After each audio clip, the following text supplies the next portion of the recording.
All right, happy Tuesday morning and happy New Year, everybody. Happy 2022. This is Dr. Eric Wallace coming to you live in the Bogey Free Back and Body Group and across multiple platforms if you are listening or watching.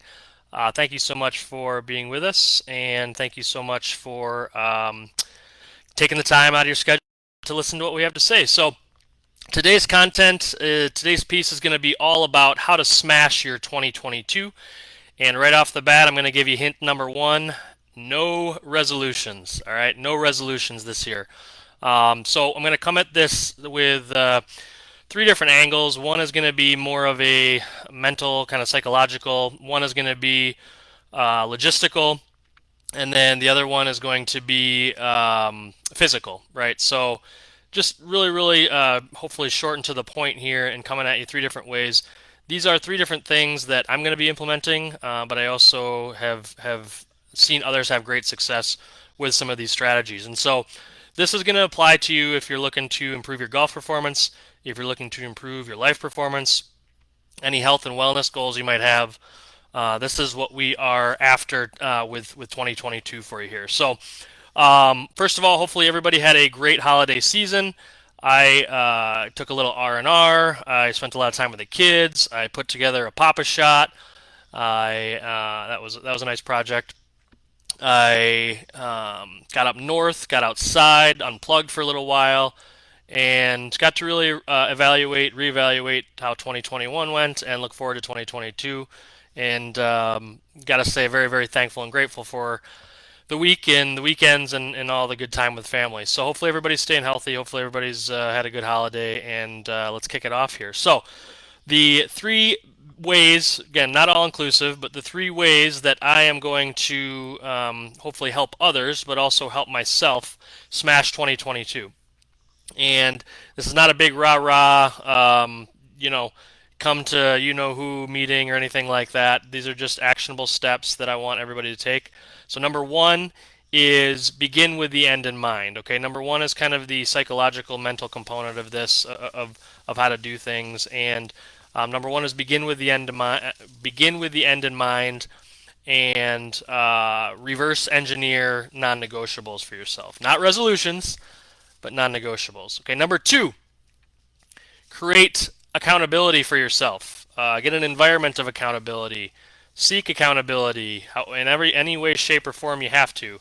Accountability is going to be your friend. Most of us despise it. We run from it. We are petrified of it. But the sooner you can accept that you need it and you'll benefit from it, the better. And number three, the physical component that I will take away without fail from 2021 for all of my clients, all of my online clients, all of my in person clients, all of my junior athletes is strength training.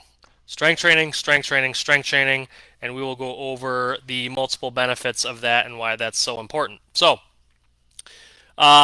number one, we're going to go back to number one, beginning with the end in mind. So, what do I mean by that? Well, there's a lot of ways you could go about this. I think what you really want to do is think about the coming year, but probably in the coming 5 years, maybe as dark and daunting as it sounds, maybe end of life, and get comfortable with what you want that to look like, what you want to have accomplished in that time frame, and really hone in on the details of if tomorrow is going to be your last day on Earth, if a year is going to be your last day on Earth, if 10 years is going to be your last day on Earth, what what would you have want people to have said about you? What would you have want the impact that you've had on the world to be? All that good stuff, and think about that dearly and take it to heart. Right? Everybody's going to have their own unique individual, but take it to heart, and then based on that,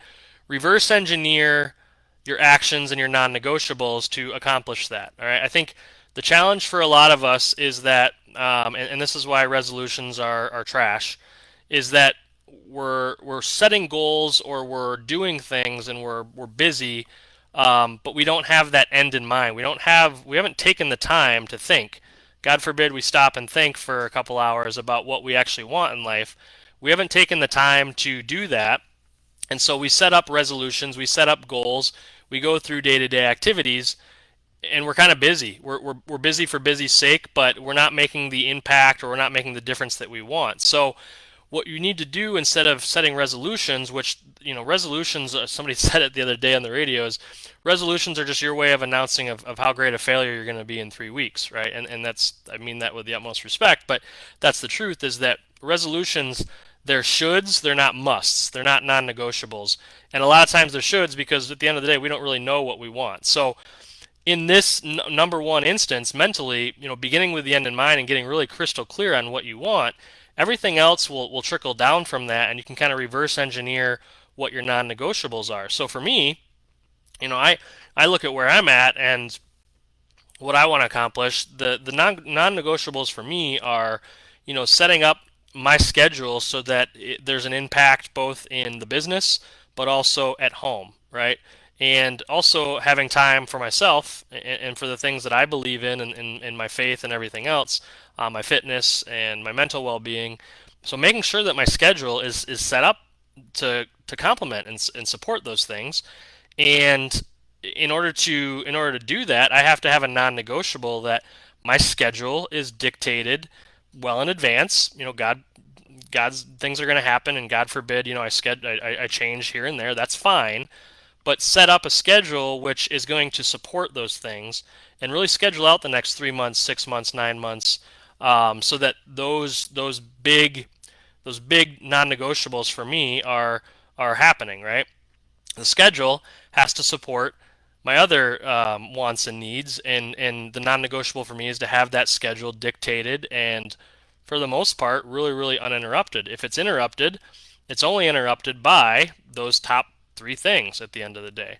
So that's a non-negotiable for me. Um, you know, Fitness wise, there's going to be some non-negotiables. Health wise, there's got to be some non-negotiables. But all those things, regardless of what you put as a non-negotiable, you have to begin with the end in mind, and that's where non-negotiables work. If you craft things in your mind about how you want your life to be or what you want to happen, then you work backwards from that. That's how you make non-negotiables. Resolutions are goals with no end in mind. They're just goals for goals' sake, and that's why they're rarely maintained. Okay, so begin with the end in mind. Get very granular, specific about what you want to happen in your life before your last day here, which can be whenever. Don't get me wrong, but get very specific about that, and then look at what needs to happen to support that, and create non-negotiables from there. Okay, so that's number one: is reverse engineering what you want your life to look like, creating non-negotiables from that. It can be 3 or 4 main things, and you're just really trying to stick to them.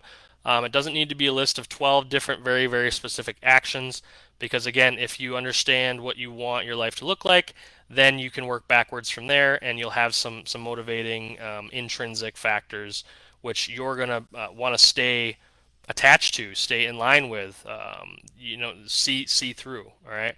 A lot of resolutions are extrinsic, and we're doing it because we think it's the right thing, or somebody else thinks it's the right thing, or we're worried about what other people are thinking. These things are intrinsic, and that's why they work. All right. So that's number one. Begin with the end in mind and reverse engineer your non-negotiables. Number two, oh baby, number two. All right, this is a logistical thing. So number one was kind of big picture overarching. You could apply it to golf and fitness and performance and mental health and all that stuff in the gym. But number two is really going to be logistical, and a thing that I think you really need to look into if you haven't yet, and it's accountability, creating an environment of accountability. So let's use fitness for example, right? Fitness is an easy one. Fitness and wellness. If you have some sort of fitness and wellness non-negotiable for 2022, one of the best ways for you to succeed in that is to have some accountability. Okay, and there's varying degrees of accountability, but there's personal accountability, which is a good start, but I'm going to be 100% blunt with you. It's usually not good enough. If you see people that are succeeding in life, and you think, man, they're doing so well because they're so disciplined. They're so self-disciplined. They're so consistent. I will tell you right now that most of those individuals, maybe they've gotten better with self-discipline and self-accountability or accountability to self, but I will guarantee you that they have an external accountability component of their life, which is helping them stay on track with their self-accountability. So external accountability is really where it's at. Holding yourself accountable to somebody else or to some other thing is really what a lot of us need and what's going to benefit. So a couple examples of this are a coach, right? So having somebody who is basically you're creating goals with, and you know that if you don't do your job or your part, you're going to let that coach down. The easy cheesy analogy is just going back to old sports teams. So if you didn't show up for practice, if you didn't do your part in the play or the plan for the game, if you talked back, if you were disrespectful, things didn't go so well for you, and they kept you in line. There's a reason why most of us do fairly well until we're 18, and then things kind of fall apart, and it's because we actually lose some of that external accountability.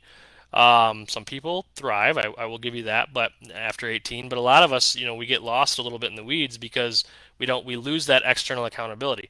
Another example, again, for health and wellness, this can apply to so many things, but health and wellness is going to be your class, right? Your group class. So I do a indoor spin class 2 or 3 times a week, and I can guarantee you, I hate sitting on that damn seat for an hour indoors in the middle of winter spinning for no reason, really, other than to get my heart rate up and to feel better about myself, health and wellness wise. I can guarantee you, I'm not going to be doing that by myself. I will not show up at 5 a.m. 2 or 3 times a week and spin on a bike for an hour. Um, I do it because there's other people at the class that I know will be disappointed with me if I don't show up. All right. Another good idea would be like a point system, right? So I'm going into this year, I won't say with who, but I'm setting up a point system. Really, really simple, not overcomplicated. If I get 60 minutes of activity in a day, I get a point. If I get a half hour of activity in a day, I get a half point. At the end of the week, we tally up points. Whoever wins, the other person has to do a favor or grant a wish or whatever you want to call it. So some point system with some rewards attached is an accountability system. It gives you that external motivating driving force to work on things. So and a little quick plug here when it comes to accountability is you need the first initial start for sure. You need that initial hand holding because it's really, really hard to form habits if you don't get that start for the first 21 days. It's really, really hard to start something and gain some consistency if you don't do it early on and often and early. It's hard to get that thing consistent. So, a little plug for us is that we're going to have a 10-day golf challenge in January here, coming up in a couple weeks. If you are interested in this and want to join it, you certainly can reach out to us in the comments, or we're going to have multiple links going out over the next couple weeks for it. But this is another way to help kind of guide you in the right direction, get you some early accountability, some early progress in terms of mobility and strength, and the right things to be doing in the off season, especially if you're in a cold weather state like we are. This is the time to be working on this stuff. All right, so little quick plug for that 10-day golf challenge. Reach out to me, comment below if you're interested in that at all. If you're listening or you're watching on replay, then you can reach out to us or keep your eye out for any of our registration links coming up here. All right. So accountability, number 2. So number 1, begin with the end in mind. Think about what you want and think hard. Think about what you want from life. Think about what impact you want to have. Think about what you want people to say. I know it sounds weird, but think about what you want people to say about you at your funeral, and then reverse engineer that with some non-negotiables. And then number 2 was accountability, creating an environment of accountability. All right. Number 3, getting into the physical side of things. Strength training, strength training, strength training. I can't tell you a situation in the clinic in 2021 where somebody came in with pain, with a lack of performance to the degree that they wanted, with a lack of energy, with a sleep problem. I can't tell you that any of those individuals, at least 9.5 out of 10, I guarantee you that the one thing that I could say with certainty that they could be doing more of was strength training. All right. Strength training, resistance training, whatever you want to call it, is the good old fashioned I'm going to move something with some resistance or some weight through a range of motion, and I'm going to do it hopefully in a total body way, a multiple segment way. The bro sessions of the biceps and triceps and all that, they're still good. I'm not going to hate on them, but really getting down to the core element of strength training. I'm not going to get too deep into details of what you need to do with strength training, but the benefits of it are as follows, right? Boost your metabolism. So if you want to lose weight or you got a big, fitness goal, a transformation goal in 2022, I it would behoove us to include strength training because of the gains in metabolism that we get. Gains in metabolism increase our calorie burn even while we're sleeping, resting, etc. And so even if you don't feel like you're putting out this big calorie burn during the strength training session, it will drastically help you with calorie burn outside of that. So metabolism is numero uno. Dos, right? A long term, going back to beginning with the end in mind, dos is bone and tendon health. So as we age, one of the easiest things to start to decondition, deteriorate, have a negative evolution, if you will, is our bone health and our tendon health. So if you think about the arthritis, if you think about fractures, if you've heard of older individuals that are having falls and breaking hips or arms, if you look at balance problems as we age, a lot of these things are coming from lack of bone health and tendon health. And if we want to increase our longevity, i.e., be able to be active when we're older, be able to be active after retirement, be able to play with our grandkids, be able to be on the course when we're 89, still, kicking it and trying to shoot our age and all that good stuff. Bone health and tendon health are going to really help you go to that next level of longevity. And so strength training is fantastic for that. Number three, not as sexy, but strength training is really, really going to help you with injury prevention. So many of the injuries that I see, the tendonitis, the muscle strains, the soft tissue injuries, the separations, the sprains, the strains, all these things, they are, at the end of the day, probably more often than not, by and large, strength issues. We don't have enough strength to handle what we're asking our body to do. And so if we could have built a bigger cup or a bigger capacity to handle the demands of our life or what we're asking our body to do, then we would have been better off and less likely to be injured. And strength training is a great way to do that. And then number four, completely kind of off the cut. Well, there's five, but number four benefit, which is very very new and kind of exciting. Again, not to get into details, but we just came out, not us, but they just came out with some research about how I think it was 20 minutes of strength training, 20 minutes 3 times a week of strength training. Just think about that for a second. 20 minutes 3 times a week strength training, so an hour total a week of strength training increased the subject's cardiovascular performance by 60%. 60. So no dreaded, 2 hours on the treadmill, no, necessary hours on the bike or the stair climber or whatever it is. Granted, those things are still great. I'm not telling you not to do them.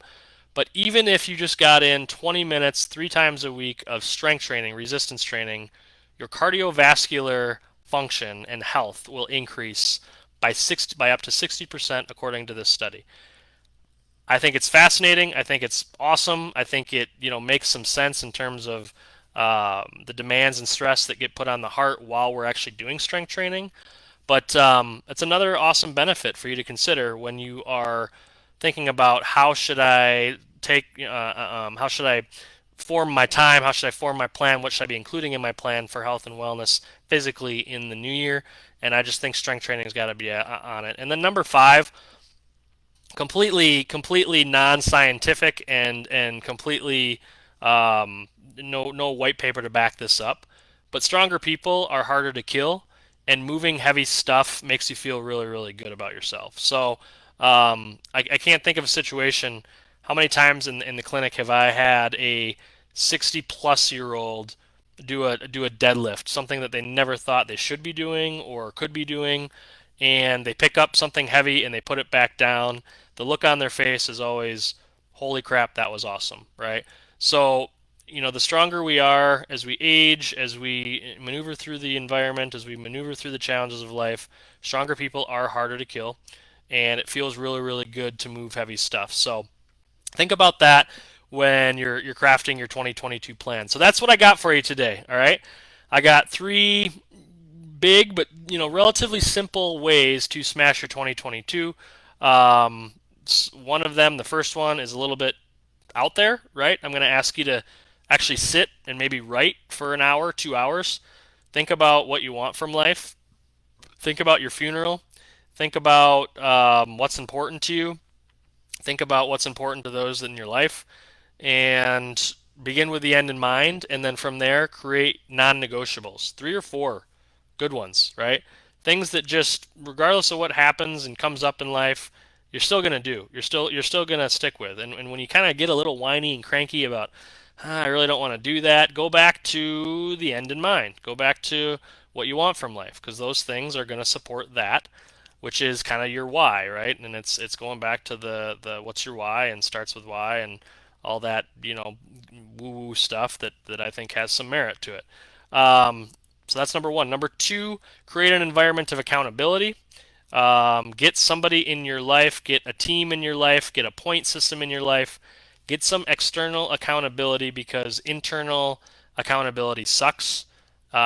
Self discipline to me, at the end of the day, at least initially until it becomes habitual or it just becomes ingrained in you, it's kind of a myth. I don't think that the people that you see succeeding and you say, "Oh, they're so disciplined. I can't believe they're doing X, Y, or Z."